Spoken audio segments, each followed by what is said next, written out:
Hi, I'm Dr. James Simcock. I'm one of the surgeons here at Southpaw Specialty Surgery for Animals in Melbourne, Australia. So today I'm going to talk to you about cranial cruciate ligament disease in dogs. This is one of the most common causes of pain and lameness seen in the dog. First up, I'm going to talk to you a little bit about the anatomy of the canine pelvic limb to help get you orientated. This first bone here is the tibia, and this one here is the femur. The cruciate ligament is represented by the green line and is circled here in red. So what causes the cruciate ligament to be diseased? Essentially there are two issues. The first is that there is unfavourable biomechanics in the joint. What does this mean? Basically, the tibial plateau or surface where the femur sits is tilted backwards. This is represented by the angle alpha. This means that every time the animal bears weight on the leg, the cruciate ligament is under strain. The second issue is that there is unfavourable biology in the ligament. Essentially, the ligament is smaller compared to unaffected dogs and has lower quality collagen. Now, the combination of these two issues means that the cranial cruciate ligament becomes damaged. Once the ligament becomes damaged, then osteoarthritis begins to establish itself inside the joint. And this osteoarthritis then causes more pain and lameness and really pushes the debilitation in this condition. So what can we do to treat this problem? Basically, treatment is divided into medical and surgical categories, and all of the treatment options are aimed at slowing the progression of osteoarthritis inside the joint. In most cases, a combination of surgery and medicine is used together. The first aspect of medical management is exercise restriction.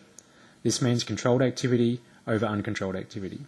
The second aspect is weight reduction.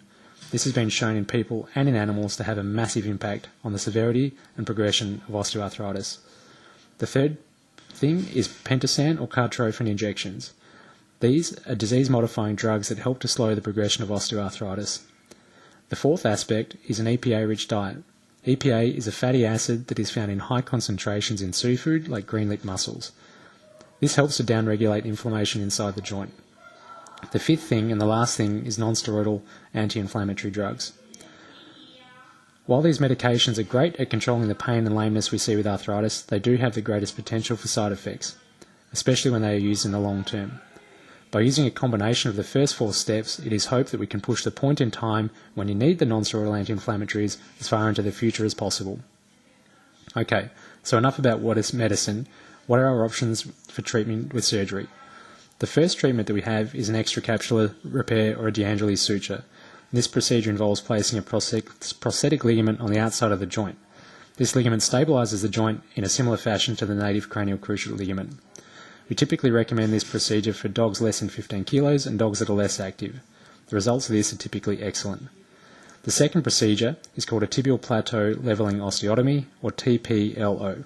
This procedure is performed on larger dogs that are very active and involves cutting the top of the tibia and rotating the top part of the bone to reduce the tibial plateau angle. This stabilises the knee and reduces the strain on the cruciate ligament. A plate is then placed on the bone to hold everything together. Again, the results with this procedure are excellent.